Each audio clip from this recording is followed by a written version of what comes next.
Иргэдэд төрийн үйлчлэгийг хамгийн түрүүнд хүргэж байдаг хүмүүс бол төрийн албан хаагчид.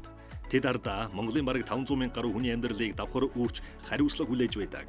Тиймээс засгийн газар 2016-аас 2020 оны үйл ажиллагааны хөтөлбөртөө төрийн албан хаагчдын цалинг үе шаттай нэмэгдүүлнэ. Эрүүл мэнд, боловсролын салбарынхны ажлын ачаалал, ур чадвар, мэрэгжил, ажлын үр дүн, ажилсан жил зэргээс хамаарсан цалин хөлс урамшууллын тогтолцоог бий болгоно гэд төрийн албан хаагчдын нийгмийн хамгаалал, ажил орчин нөхцөлийг сайжруулахтай холбоотой олон зорилтыг тусгасан. Эдгээр зорилтыг хэрэгжүүлэх талаар ерөнхий сайд Хүрэл Сүхийн тэргүүлсэн засгийн газар хөдөлмөр нийгмийн хамгааллын яам хэрхэн ажилласныг үзэгч та бүхэнд хүргэж байна. Юуны өмнө 2014 оноос хойш огт нэмэгдээгүй байсан төрийн албан хаагчдын цалинг Хүрэл Сүхийн тэргүүлсэн засгийн газар сүүлийн 3 жил дараалан нэмэгдүүллээ. 2017 онд төрийн өндөр албан тушаалтан шүүгч прокуророос бусад төрийн албан хаагчдад 300 мянган төгрөгийн үр дүнгийн урамшуул олгов. Үүнд 55.6 тэрбум төгрөг зарцууллаа.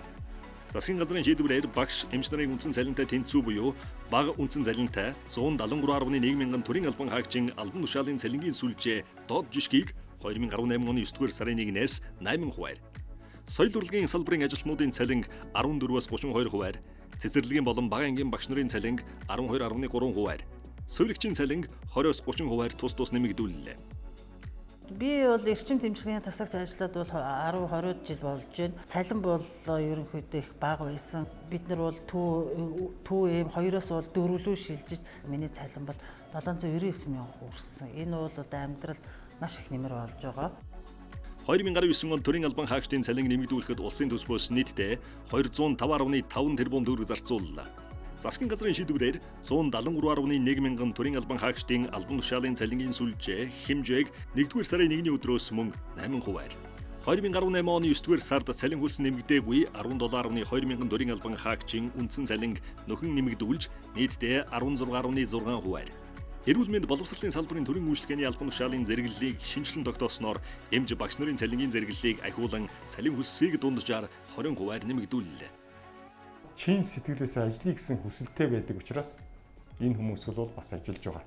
Гэхдээ энэ дээр нэмээд эдийн засгийн хувьд буюу цалин ажилласан жилийн ангилыг өөрчилж байгаа нь мэдээж асар их сэтгэл санааны болоод эдийн засгийн дэм болж байгаа гэж үзэж байна. Төрийн албан хаагчдын цалин хөлс урамшууллыг үе шаттай нэмэгдүүлэх ажил энэ ондч үргэлжлэн хэрэгжиж байна. Засгийн газрын шийдвэрээр энэ сарын 1-р сарын 1-ний өдрөөс цалингийн сүлжээ хэмжээг 8% нэмэгдүүлэх. Төрийн албаны тухай хуулийн шинжилгээний дагуу төрийн үйлчлэгээний албан хаагчдад шинээр төрийн алба хаасан хугацааны нэмэгдэл олгоход улсын төсвөөс нийт 302.5 тэрбум төгрөг зарцуулахаар шийдвэрлэлээ. За 1993 оны 9 сард гинтсоо судлалын үндэсний төвд ажилд орсон, асрагчаар орсон. Одоо өнөөдрийг хүртэл 23 жил 8 сар ажиллаж байна. Улаан жилийн нэмэгдэлгээд бол цалин дээр бол 20% нэмэгдсэн. 151 мянган төгрөг нэмэгдсэн байлээ. Цалин мөнгө нэмэгдэх тусмал улсууд ажилдаа дур ажиллаа сайн хийцгээж байна. Төр засгийн байгууллагатай бол маш их баярлж байна. Төрийн албан хаагчдын цалин 2020 онд ийхүү нэмэгдүүлснээр сарын дундаж цалин хөлс нь 1 сая 70 мянган төгрөгт хүрч 2014 оны төвшнөөс 48.9% нэмэгдэж байна. Удаан жилийн нэмэгдэл, үр дүнгийн урамшуул нэмэгдээд ингээд цалин бас тодорхой хувиар нэмэгдэж байгаа нь бол үнэхээр одоо бидэрт мэдэгдэхүйц одоо амьдрал ахуйд маань одоо бүх хүмүүс цалингийн зээлтэй байгаа. Тэгэхээр энд бол ер нь эргээр мэдрэгдэж эхэлж байна. Монгол Улсын засгийн газрын 2016-аас 2020 оны үйл ажиллагааны хөтөлбөрт туссан багш, эмч, эмнэлгийн ажилтнуудын ажлын ачаалал, ур чадвар, мэрэгжил, ажлын үр дүн, ажилсан жил зэргээс хамаарсан цалин хөлс урамшууллын тогтолцоог бий болгох зорилтын хүрээнд ажлын байрны үнэлгээ хийж цалингийн зэрэглэлийг шинжилэн ахиуллаа. Мөн засгийн газрын тогтоолоор төрийн албан хаагчид нэмэгдэл хөлс олох журмыг шинжилэн баталлаа. Тухайлбал төрийн үйлчлэгээний албан хаагчдад 2020 оноос шинээр нэмж 5-25% нэмэгдэл олгож байна. Төрийн захиргааны албан хаагчид ажилласан хугацааны нэмэгдэл авч байсан бол төрийн үйлчилгээний албан хаагчид огт авдаггүйсэн юм. Энэ байдлыг өөрчлөн төрийн үйлчилгээний 128 мянган албан хаагчид ажилласан хугацааны нэмэгдэл олгохоор шийдвэрлэсэн юм. Ингэснээр төрийн нийт албан хаагчдад адил нөхцлөөр ялварлгүйгээр 2020 оноос энэхүү нэмэгдлийг олгож эхэллээ. 1-2 жил залуу багш нар маань ажилдаа ороод ингээд ажилласаа залхаад одоо 40-50 хүүхдэд ажиллахад маш хэцүү байна, хүндрэлтэй байна гэсэн байдалтай байсан бол одоо бол ийм удаан жилийн нэмэгдэл олгож байгаа нь бол залуу багш нарт нь бол ажлын байраа хадгалж ажил дээрээ ажиллах маш сонирхолтой болж байгаа. Улсын хурлаар төрийн албаны тухай хуулийг шинжилэн баталгаас өмнө төрийн үйлчлэгээний албан хаагчид нэмэгдэл хөлс авч харин төрийн захиргаа болон төрийн тусгай албаны албан хаагчид нэмэгдэл хөлс олгох зохицуултгүй явж ирсэн юм. Тиймээс төрийн албаны тухай хуулийн шинжилэлээр төрийн захиргаа болон төрийн тусгай албан хаагчид нэмэгдэл хөлс авч болохоор зохицуулав. Үүнд илүү цагаар 7 хоногийн амралтын өдрөөр нийтээр амрах баяр ёслолын өдрөөр шөнийн цагаар ажилласан зэрэг болно. Жишээ нь төрийн албан хаагч Б-гийн сарын дундаж цалин хөлс 916 мянган төгрөг.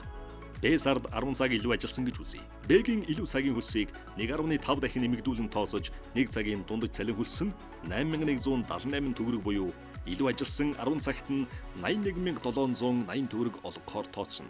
Ийхүү Монгол Улсын засгийн газар оновчтой зөв бодлого хэрэгжүүлсэний үр дүнд төрийн албан хаагчдын цалин хөлс урамшууллыг 2016 оноос хойш үе шаттай нэмэгдүүлж чадлаа. Тодорхойлбол 2016 оноос хойш багш нарын цалин хөлс 45-аас 58%, эмч сувлагч нарын цалин хөлс 66-аас 76%, соёл урлагийн салбарын ажилтнуудын цалин хөлс 38-аас 48%, шинжлэх ухааны салбарын ажилтнуудын цалин хөлс 30-аас 42%, бусад төрийн албан хаагчдын цалин хөлс 26-аас 36% тус нэмэгдэв. Энэхүү 2016 оноос хойш төрийн албан хаагчдын цалин хөлс орлогыг нэмэгдүүлэхэд улсын төсвөөс 622 тэрбум төгрөг зарцуулсан байна. За засгийн газраас баримталж байгаа бас нэг одоо бодлого ерөнхий сайдаас бид нарт өгч байгаа нэг үүрэг чиглэл бол эдийн засгийн өсөлт төсөв санхүүгийн боломж гарч байгаа бол за энэ одоо боломжийн үр шимийг нь иргэд олон дүмд хүртэх ёстой гэсэн ийм одоо чиглэлийг одоо өгч ажиллаж байгаа. Энэ одоо чиглэлийн дагуу энэ төрийн албан хаагчдын цалин одоо нэмэгдүүлэх үе шатвал арга хэмжээ болоод. За манай засгийн газар цалин нэмэгдүүлэхийн одоо арга хэмжээ бол энэ инфляцийн төвшин бол бүрэн одоо нөхөх бол хэмжээнд бол очсон. Өөрөөр хэлбэл инфляцийн төвшингөөрөө худалдан авах чадвар унж байсан асуудлыг нь одоо бүрэн одоо зогсоож байна гэж бол бодож байгаа. Төрийн албан хаагчийн цалин урамшуул нийгмийн хамгаалал нь сайн байвал Монголын олон мянган айл өрхийн амьдралын чанарч дагаад сайжирна. Үр дүнд нь төрийн албан хаагчдын ажилдаа хандах хандлага үр бүтээлч нэмэгдэж, улс орны хөгжилч урагшлана. Энэ утгаараа төрийн албан хаагчид улирлын ажлын үр дүнгээр олох хөнгөн урамшууллыг хагас жил бүтэн жилд 2 удаа олгодог байсныг улирал бүр олгохоор болсон юм. Мөнгөн урамшууллын дэд хэмжээг албан хаагчийн албан тушаалын сарын үндсэн цалингийн 40%-аас хэтрэхгүй байхаар тогтоолоо.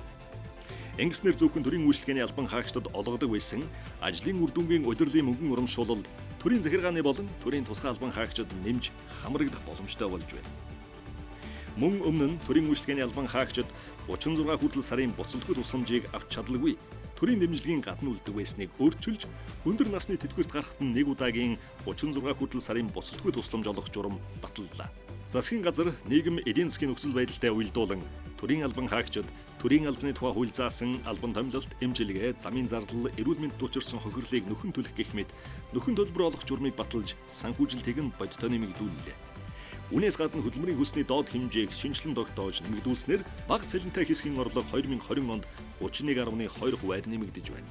2019 оны 1-р сарын 1-ний өдрөөс 1 цагт 1904 төгрөг буюу 320 мянган төгрөг байсан хөдөлмөрийн хөлсний доод хэмжээ энэ оны 1-р сарын 1-ний өдрөөс 1 цагт 2500 төгрөг буюу 420 мянган төгрөг боллоо. Энэхүү засгийн газраас төрийн албан хаагчдын цалин орлого нийгмийн баталгааг хангахын тулд 1. Цалин нэмэх, 2. Урамшуул олгох, 3. Албан тушаалын зэрэглэлийг шинчилж цалингийн зэрэглэлийг ахиулан тогтоох, 4. Төрийн үйлчлэгээний албан хаагчдад ажилласан жилийн нэмэгдэл олгох, 5. Төрийн захиргааны албан хаагчдад илүү цаг, шөнийн цаг болон амралт, баяр ёслолын үед ажилласны нэмэгдэл хөлс олгох, 6. Төрийн захиргааны албан хаагчдад олгох зэрэг дэвийн нэмэгдлийн хувь хэмжээг нэмэгдүүлэх, 7. Дотоод албан томилолтын зардлын хэмжээг нэмэгдүүлэх, 8. Төрийн үйлчлэгээний албан хаагчдад өндөр насны тэтгэврт гарахад нь 36 хүртэлх сарын 1 удаагийн тэтгэмжийг төрийн жинхэнэ албан хаагчдтай адил нөхцлөөр олгох зэрэг олон ажлыг бодиттой хэрэгжүүлээд байна. Эдгээр бодлогын хэрэгжилт үр нөлөөний талаар төрийн албан хаагчид нь өөрсдөө ямар сан сэтгэлтэй байгааг ч сонслоо. Монгол Улсын ерөнхий сайд Ухнаагийн хүрэлцэхүйн тэргүүлсэн засгийн газар хөдөлмөр нийгмийн хамгааллын яам төрийн албан хаагчдын орлого цалин хөлсийг нэмэгдүүлэх талаар амласнаа ажил хэрэг болгожээ. Монгол Улсын засгийн газар хөдөлмөр нийгмийн хамгааллын яам цаашлаж төрийн албан хаагчдын ажиллах орчин нөхцөлийг сайжруулах, цалин хөлсийг үе шаттай нэмэгдүүлэх бодлогоо үргэлжлүүлэн хэрэгжүүлэхээр зорж байна.